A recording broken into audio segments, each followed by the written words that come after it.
Hello, everyone, and thank you for joining us today. My name is 𝗃𝙧𝙖𝙧𝙀. I'm a principal with CY2 here in the U.S., and the subject matter for today is Student Guided Pathways Program Enrollment. We've got an hour, but we can certainly go over that if anybody is interested, and in case we don't finish our content. Just a few items of meeting management. The audience is in mute.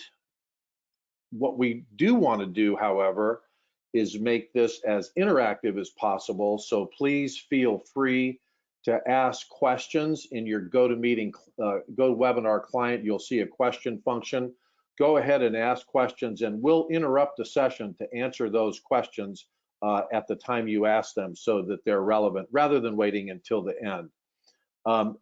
And then I think that's about it for the meeting management. I'm going to go ahead and start. I am joined by my colleagues. Make sure that I am sharing. I'm sharing. I'm joined by my colleagues Albert Postma and Stefan van Liempt. They're directors of CY2 in Europe, and they were intimately involved in building the program enrollment function, which was implemented at Lone Star College under the direction of Connie Garrick and her colleagues. Connie is the registrar at Lone Star and will be diving into their use of the solution. Just a little bit about who we are. We're a PeopleSoft Campus Solutions specific solutions development company and consultancy. We're started in the Netherlands, but we really do work all over the world. My job with CY2 is to bring their services and solutions to the U.S. market. Obviously, the U.S. market is probably the largest for PeopleSoft Campus Solutions, and we believe that not only program enrollment, but our other solutions, which are listed here, are relevant to the U.S. market. We've done hundreds of projects, and I think of note, we've got a really tight relationship with Oracle. We're actually a development partner for them. Stefan is really on point for working with them from a technical perspective, and I think you all will be seeing in a pretty recent to be released PUM image that there is some integration that we've done with their digital assistant to Campus Solutions. We were actually on point to do that.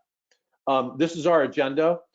Stefan is going to talk about guided pathways. I'm sure most of you know what it is, but we're gonna tell you what, from our perspective, what we think it is. We're going to hand it over to Connie. Connie's going to dive into their project, and then Stefan and Albert will actually do a demo and pull back the covers on what we did with PeopleSoft Campus Solutions to be able to really offer program enrollment. And then we've got a roadmap that we'd like to talk about as well. And we'll make this session available to you on a recording and also the deck after the session. Stefan, I think it's all yours, my friend. Thank you, 𝗃𝙧𝙖𝙧. Well, let's start. Welcome, everyone. Well, as 𝗃𝙧𝙖 already told, most people probably know what a guided pathway is, but we would just want everyone on the same page today. So the what is a guided pathway is trying to streamline a student's journey, actually, and in order to improve a success rate for the student. The biggest challenge for most institutions is well, guided pathways is more than a technical implementation, of course, but how do you cope with all the differences and the way you want to plan things and organize your students' journey? That's obviously a pain in the neck.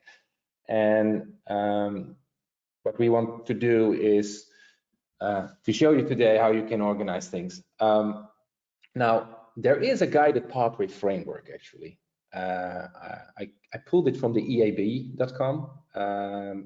I just came across it, and they clearly, well, say there are 4 steps, like clarify your pathway to end goals, and it's more, well, try to sit with the student and see what fits him best and and create a program for him or her, and then make sure the students enroll on that pathway, stay on the pathway, and ensure that they are in the end get the degree.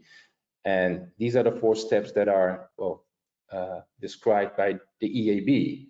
But then the question is, okay, what does it mean for our institution to implement those steps? So I hope we can shed a little light on that today.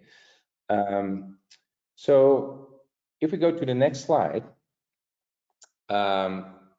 then mostly Connie will talk about the organizational part of how to implement a guided pathway and at LSC. So if you have any questions about organizations, people and processes and so forth, please use the webinar tool, the questions tool. And I will go more into the technical part, like, okay, how can we move campus into a direction that it can facilitate the guided pathway framework. So let's move on. So now let's take one step back. On this slide, you see actually a traditional, what we call lockstep journey. So it's a 2 years, and then each year has 2 semesters, and in each semester the courses are fixed. So if a student wants a degree in the end and it follows this path, it gets its degree if it successes all the courses, and it does it like, well, semester by semester.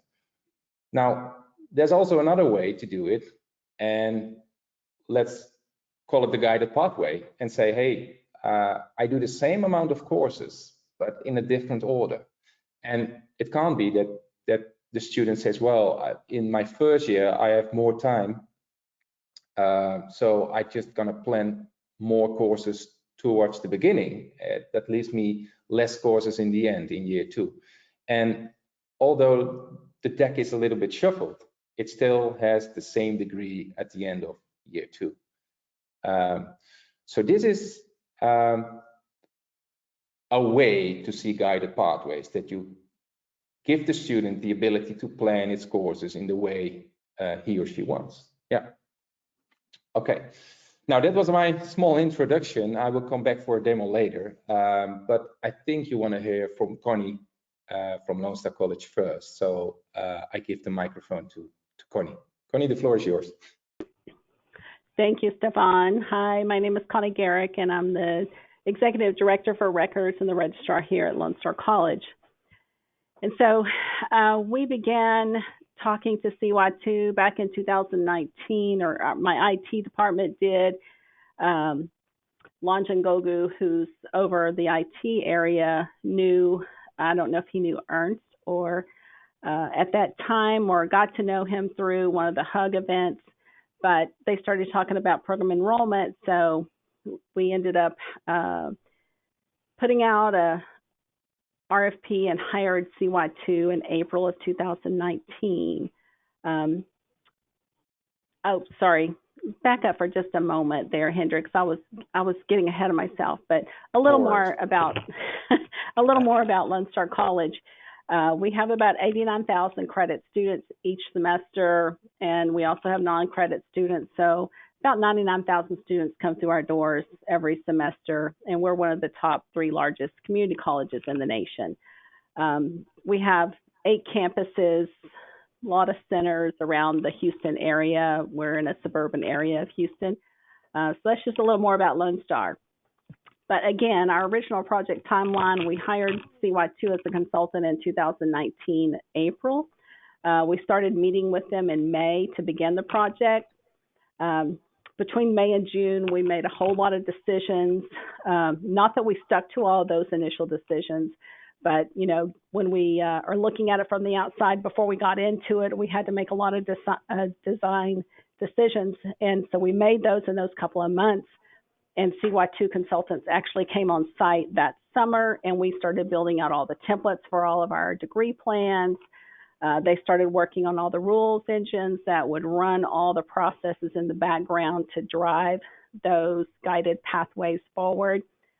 For our students, we had to make decisions on using the old pages in PeopleSoft versus the Fluid pages, and so we went to the look and feel of Fluid pages because we were already on Fluid.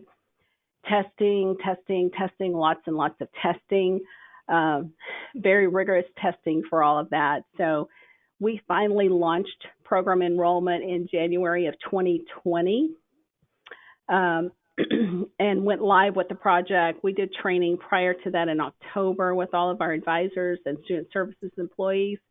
So it was quite a while to get to the point where we finally made it live, but it was a welcome sigh of relief when it finally was live, even though we still had a lot of work to do after that. Some of the successes we've seen and some of the feedback that we've heard for when using program enrollment, we first began and assigned academic progress trackers to over 12,000 students, and this current fall we have over 55,000 students with an active academic progress tracker. And for some of you who are not familiar with program enrollment, the academic progress tracker is replacing our academic advisement report, the AAR, that we currently use for degree planning with the students. And so we have over 5,000 students that we know are very heavily engaged with using the APT. Some students don't use it because advisors are still stuck on the AAR and they're scared to use it, but we're slowly trying to move them over. The reason that we're still doing this in 2022 is because of the pandemic. You know, after we went live with program enrollment, the pandemic happened. So everybody was working from home. Nobody was seeing students in person and interacting like before. So it kind of took us a step backwards, and we had to re-engage them all when we came back, and we're back on campuses full time. But once they start seeing it, and I've really noticed it this semester because I went to all their orientations, you know, they're really learning how to use it and are choosing it over the AAR now, where previously they were not. So the students who engage with it really love the report that we'll see in a little bit, but they also can track their progress much easier than an AAR. And just to show you, or to talk about some of the things when we went through implementation, the ugly is there's no what if report on the PE side. I'm hoping that Oracle will come out with that. Stefan, that could be one of your things that you push for, is getting a what if report. So I have to still go back and run an AAR what if I really want to see that on the student. There's a lot of testing, and I mean a lot of testing in doing this. Course equivalencies and inactive courses in the course catalog wouldn't quite sync up with the student's record on the PE side. We've addressed that now, but that was one of the things in the beginning. You know, and then the resistance from all the campuses to actually use it. So, and if they didn't use it, the students weren't using it. Another one was the advisors. When I say sync up, I mean if you change a student's program plan, you know, move them into a different degree plan, I needed to resync their academic progress tracker so it picks up the new degree plan, puts all the courses in the right areas that they've taken or the ones that are in progress. So that's what I talk about when I say they had to resync. And advisors couldn't do it in the beginning. And our technical support wasn't engaged as much as they should have been at the time. So CY2, the technical support there, did most all the work. So our technical folks were a little behind the 8 ball in catching up to what the program actually did. And then, of course, the pandemic, that was part of the ugly at that point. And so the bad, I'm giving you the good, the bad, and the ugly. So LSC, when I say we weren't familiar with lockstep, it's basically we didn't quite line up with CY2. It's kind of like the dolphin and the cow here on the bottom of the slide. We were the dolphin, and then we thought they were the cows because we were like, what in the heck are you talking about? You know, and they were working with other institutions overseas outside the U.S. that had different setup, of course, than the community college. And so it didn't quite line up, and we had a learning curve for understanding their language and them understanding ours. But we got there very quickly and got on the same page. So the learning curve for the setup, I thought in the beginning I would never get it, but it's actually so much easier than building an AAR. I love it, and I would take it any day over the AAR. The resistance to change, course substitutions weren't working for course groups in the beginning, and we've addressed that. That's another one I want to put on the Oracle list of things they should correct. I guess with not as many people using program enrollment, they haven't focused a whole lot on fixing things there, but hopefully they're going to get there. And we also we didn't have a query at the time that was flipping some of the flags to catch the changes and errors we were coming across to create the academic progress tracker correctly. And the good. So CY2 was very familiar with the lockstep and with how it should work. The plan, now if we look at the APT, it's a very comprehensive view for students and advisors. The program enrollment formats are so much easier to build. The rules engine that drives it may be driving a GPA or core curriculum, or whether a student met international studies, rules engines makes it very easy to build those things and incorporate those rules into the student's academic progress tracker. We also use PE to find completers of certificates. If they're in an AAS program and they complete certificates maybe in the first or second semester while they're in that program, it lets us easily identify those so we can go ahead and award those certificates to the students while they're still working on that associate degree.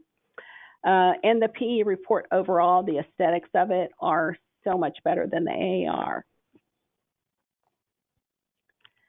And students and advisors, they can plan out their entire degree very easily on the academic progress tracker. And it's easy for them to register from the planning that they've done. And it also helps us look at what the student has planned to help drive future course schedules.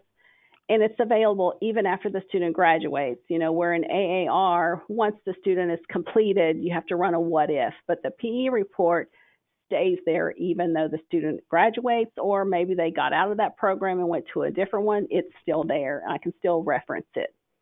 And the other good part was stroopwafels. They brought us stroopwafels from the Netherlands to the U.S., and they were really good.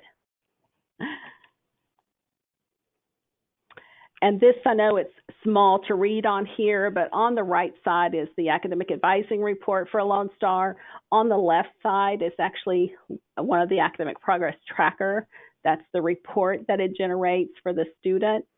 So you can see, at the top, it has their GPA, the percentage of completion, their transfer GPA, if they're on a bachelor program, their residency, and then it shows semester by semester the courses they've taken completed. And on the right-hand side of that PE report, we can put in whatever notes we want. So we kind of give them little hints of this semester you should do this, and now you're in your second semester, make sure you do this. So it's very easy to manipulate the report and have changes to it. So we just really love that part of it.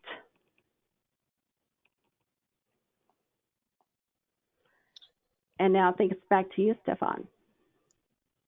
Actually, thanks, Connie. This is Hendricks, and I'll turn it over to Stefan in just a second. But we're curious, since we're new to the U.S. market, kind of where things are, academic advisement versus program enrollment. And so I'm going to launch a poll. Basically gives you a multiple choice, one answer only. Is your institution using AA? Is it using PE? Or is it using both? We actually have clients, customers using both. I'd love to see what you guys are using, and I'll leave the poll open for 30 seconds to a minute. But if you guys can see the poll in your GoToMeeting client, please do answer it, and then I'll launch the poll so that we all have a view. I've got I'm going to leave it open for just a couple more seconds. I think probably everybody is answered. So here it is. I assume that share the results. Here's where we are. Can everybody see that? Connie, Stefan, Albert, can you see that? Perfect. Yes. So we definitely see a disparity between Connie and I think this speaks directly to your experience and your view. I mean that so program enrollment is kind of early. It is in its infancy here in the U.S. Stefan and Albert, from your experience in the EU and elsewhere, what would you expect this poll to show from all of the dozens of customers that you guys have worked with? Hi, Hendricks. This is Albert. Hi, everybody. I think for Europe, it would be closer to, let's say, 50-50 now. All institutions, universities that started out on with campus solutions in later years definitely chose program enrollment over academic advisor. Okay, thank you for that, Albert. So 50-50. So we've got a tremendous opportunity here in the U.S. And maybe this is a good segue. And Albert, I don't know if you want to talk about this, or Steph, if you want to talk about a few of our customers.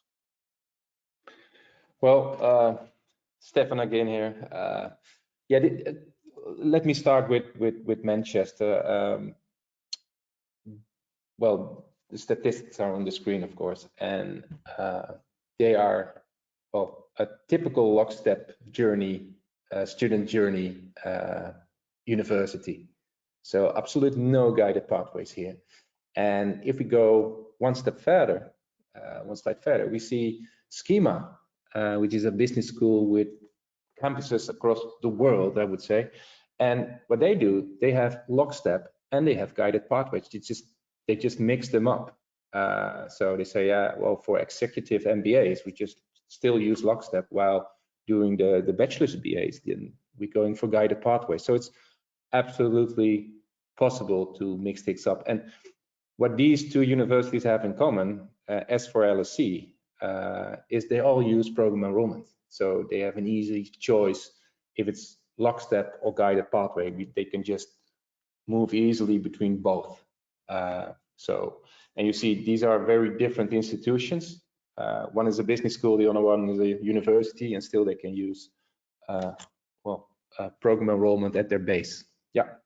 And Stefan, one of the, I think, really important common denominators to get across to the audience is that there was no additional third-party software to be licensed in to integrate or to drive the program enrollment functions. No, absolutely. Campus solutions, right? No, it's all native. Yeah. Okay. And maybe I'll get to that maybe in a few slides. Yeah, and of course you have Lone Star. We already covered that. Under the hood, I think it was in that just for completeness. Now, just a good question, Hendrik. Program enrollment is a core engine delivered by Oracle. So everyone that has campus solutions, people who use campus solutions, has program enrollment. Okay, that is core, and we didn't touch it. But around this core, we built some modules. For example, the fluid self-service you see in the upper left corner, which is just a user-friendly interface for students to interact with your guided pathways. And this is what I'm going to show you in a couple of seconds. We also have some other modules built, progression rule engine and the sync engine. We won't cover that today, maybe perhaps another time, but for now, this is just how things are composed and put together in simple terms. So, and Stefan, the modules sure. built in people code, correct? Yeah, everything is in people code. Yeah. So no third-party software. Would it be? I think one of the questions that just came up is this: how does this affect upgrades? Right. Well, technically, you should ask Albert.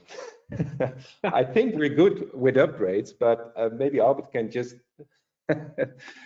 Well, for the Albert here, for the progression rule for 𝙤𝙬𝙖𝙧, those are completely additions, so they aren't immediately impacted by PAM upgrades. For the fluid cell services, it's 99% addition. It only interfaces with the delivered fluid class search page delivered by Oracle. So for that, there is some connection there, but the impact of any PAM upgrade would be minimal and supported by us, by the way. Great, thank you. Maybe a good segue, Stefan, to demo, and I will. Yeah, let's do that. I will make you the presenter.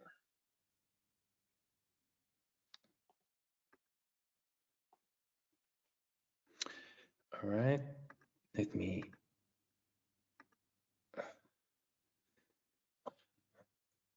Let's get one slide here. Oh.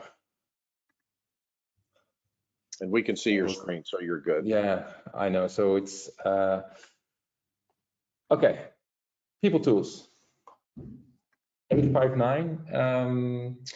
Let me start first by going into. Sorry for this. I had my screen open for too long, but I just want to show you something interesting. So remember, one of the. I'm clicking through here. One of the first step is if we remember the guided pathway framework from EEB consultancy. First step is like, okay, create your plan, sit with the student and see, okay, what would be a good plan for the student, and well, just create it. And this is what we see on the screen now. I've just have a undergraduate management study, and it consists of like a couple of areas. So while I'm getting all the minuses here, so we see general education here, then we've got an area that's called management fundamentals. We've got an area of specialization, and then we've got an area of global skills, and then we've got another area, transversal skills. Now, these areas are totally up to the student to plan. So a student may plan this anytime, well, they wished. And so this is the core of program enrollment. You start with building your plan or your program, and you can copy, of course. You can have multiple templates and copy it, and then maybe do some justifications for those students only. So you tailor fit your plans towards the student. Now, when you're done with step one and building this plan, well, then it's up to the student to well, select some courses, plan some courses, enroll in classes, and that is exactly what I'm going to show you now.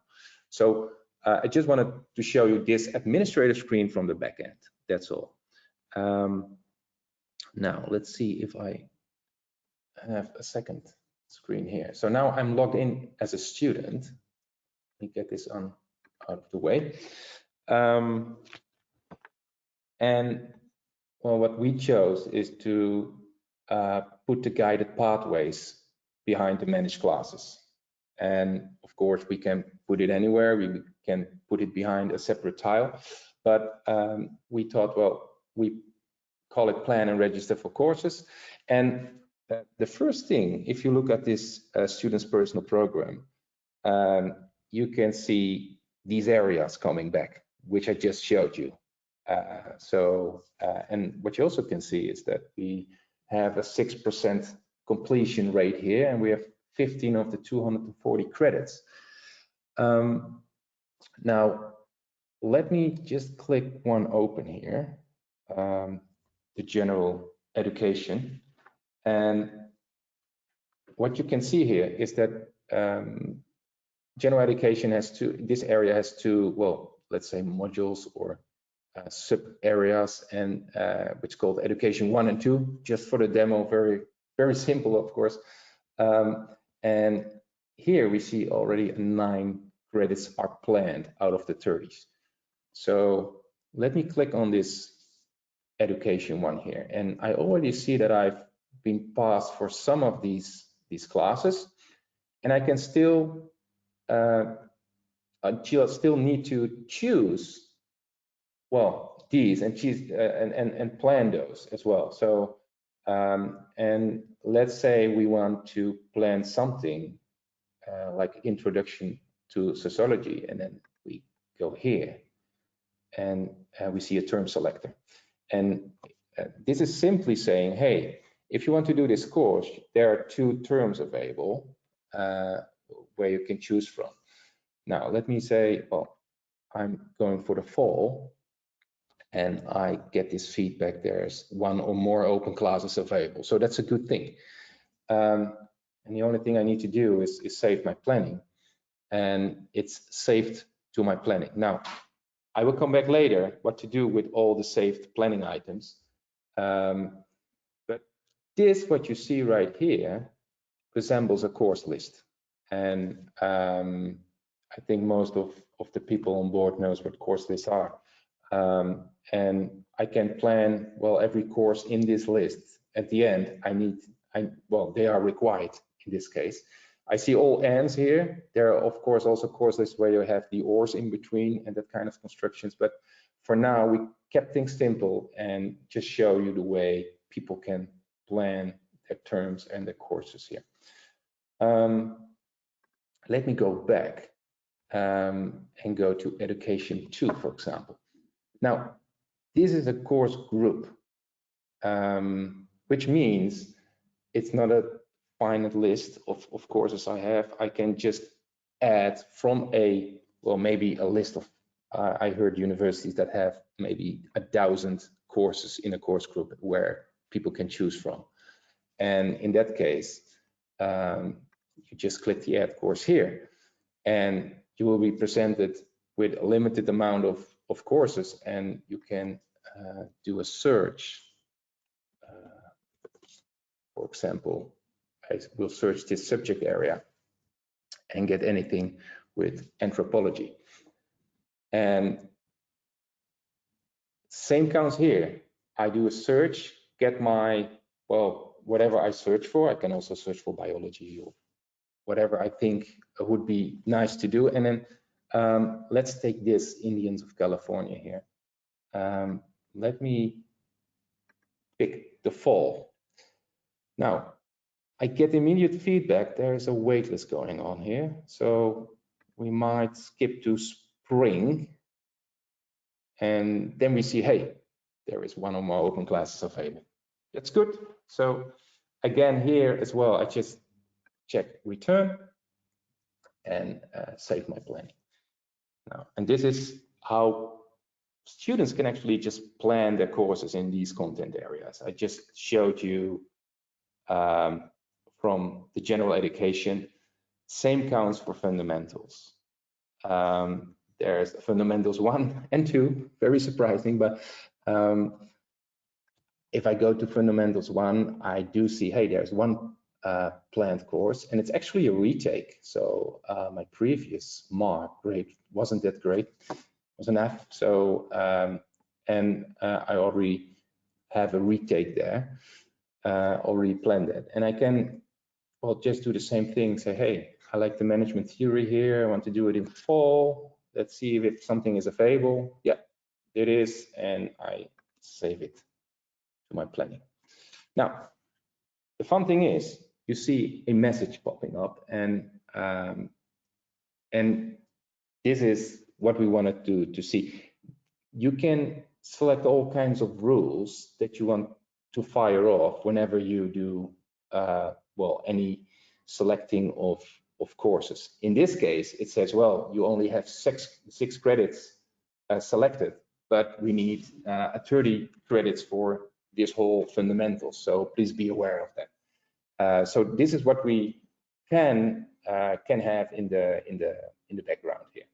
So Stefan, I think we've got a couple of questions. Oh, sure. Yeah.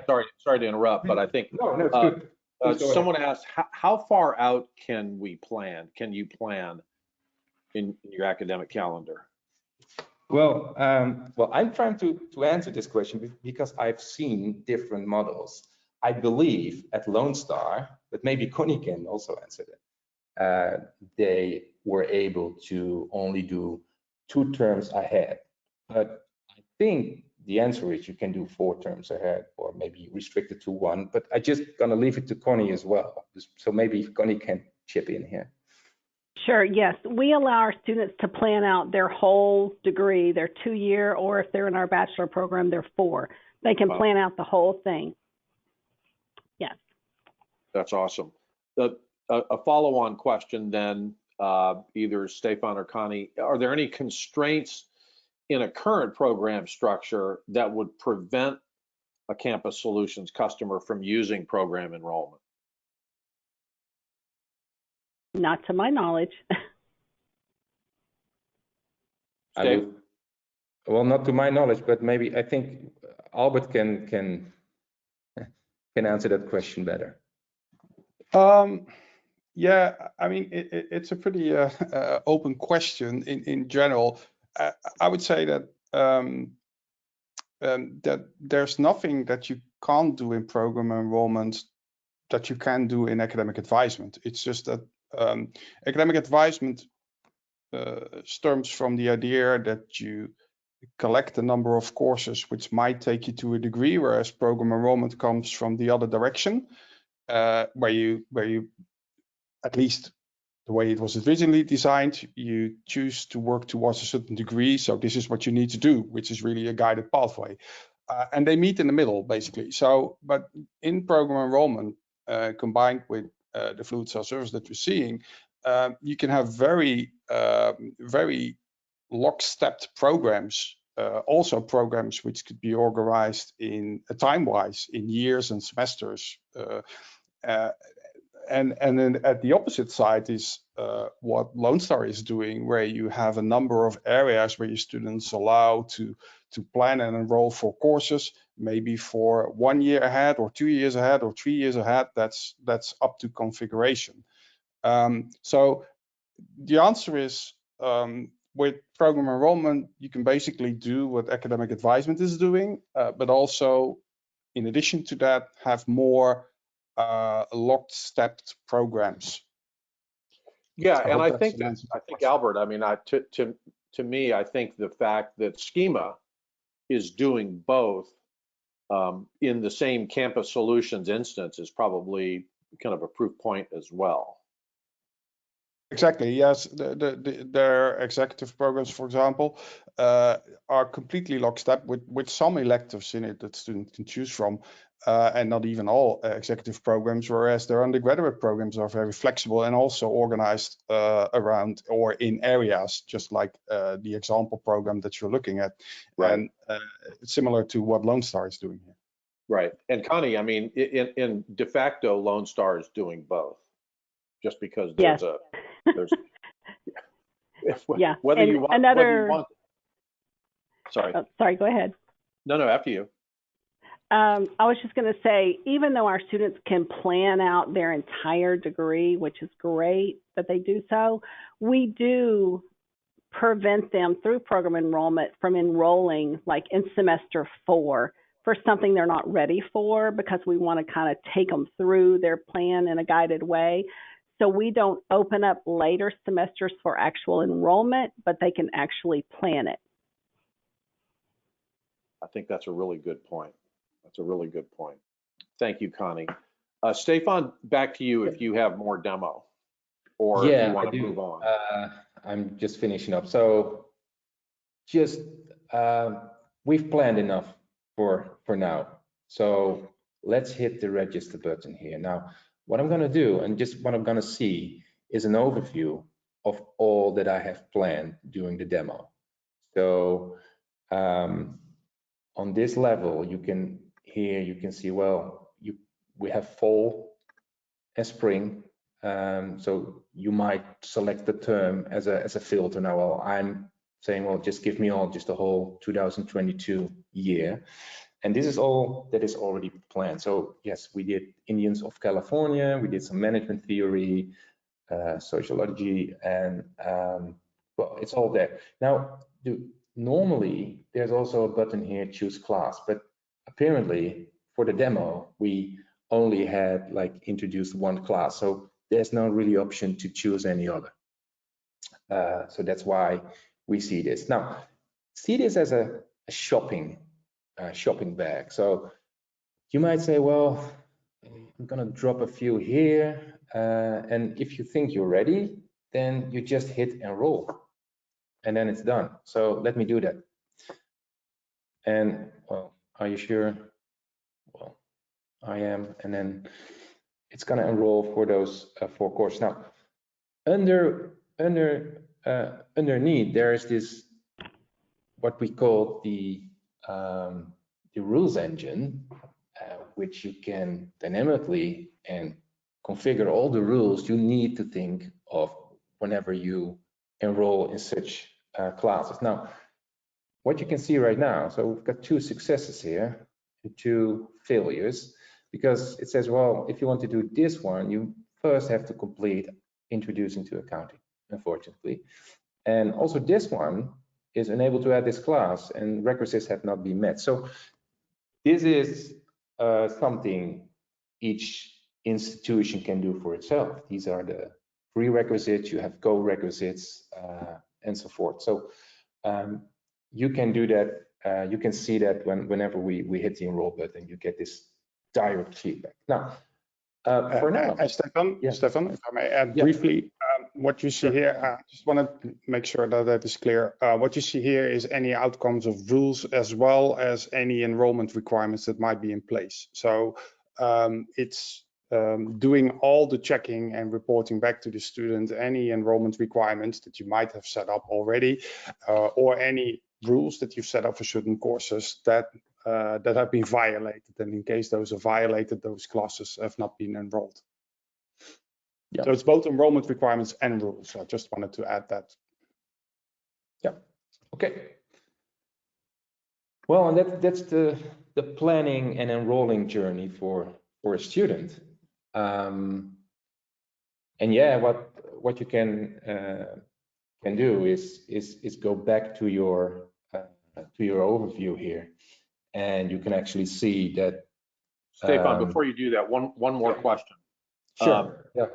Can you account for limits? For example, only 2 hours of a specific course can count towards a major elective requirement, even if more can count towards the overall degree hours. Do you want me to read that back to you? Hendricks, maybe I can answer that question for you. This is something that you could cover, because this sounds like a degree requirement. So this is something that you could cover in a progression calculation rule. The rules engine allows to set up your own progression rule, or well, we've set up a general progression rule, which we've shown you on an earlier slide, which could read any program structure and determine progression, and that might include a certain credits or hours that you have to complete in order to successfully complete certain parts in your program, certain courses or certain parts in your program, or even to, in the end, earn a degree for that for that program. Right. Thanks, Albert. Right. Looking at the time, well, this is all what I wanted to demo. Just a complete overview of how a student can go through. Stefan, another question. I'm glad. Yeah, sure. I'm glad the audience is getting engaged. And thank you all yeah. for the questions. Another questions, and Stan, very nice to see you on the session. Does the system of warning account for currently enrolled but not yet graded courses? Can you repeat the question, please? So to make sure that or Connie, do you understand the question already? Yes, Yeah, it okay. does. Sorry, It'll, if my students enrolled in English 101 and now they want to enroll in the next English 102, yes, it reads it just like currently on a on any other students trying to enroll, even if it's not in program enrollment, it'll read that same thing and say, yep, they've got that, even though it hasn't been graded yet. It will let them into the next level. And thanks, Stan, and Stan sends his thanks to you, Connie. Great questions. Stefan, do you want to do some of the supplemental slides, like under the covers? We've definitely got some time, I just want maybe to the roadmap.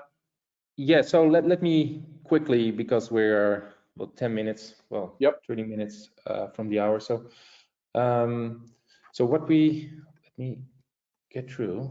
So just what we did is we created this program, which is actually a tailored program journey for your student. I started with this. And then the students, and I didn't show it on mobile, but this is how it looks on mobile, because I think it's too compact to show on a demo. But what we actually did was like get to the overview, and then in the second and these, Stefan, just to make sure, these are not mocked up. I want everybody no, to. these are how it looks on mobile. Absolutely, thank you. Students work on mobile, right? So that would be your first or preferred device.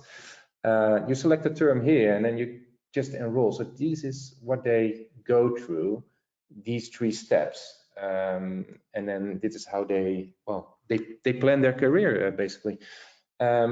And once they do, they either get successes or they get some denials. And this is also, it's why it's called guided pathways, because you need to make sure you get your planning out, but it is still with all the pre and co-requisites. So these fire off whenever they enroll.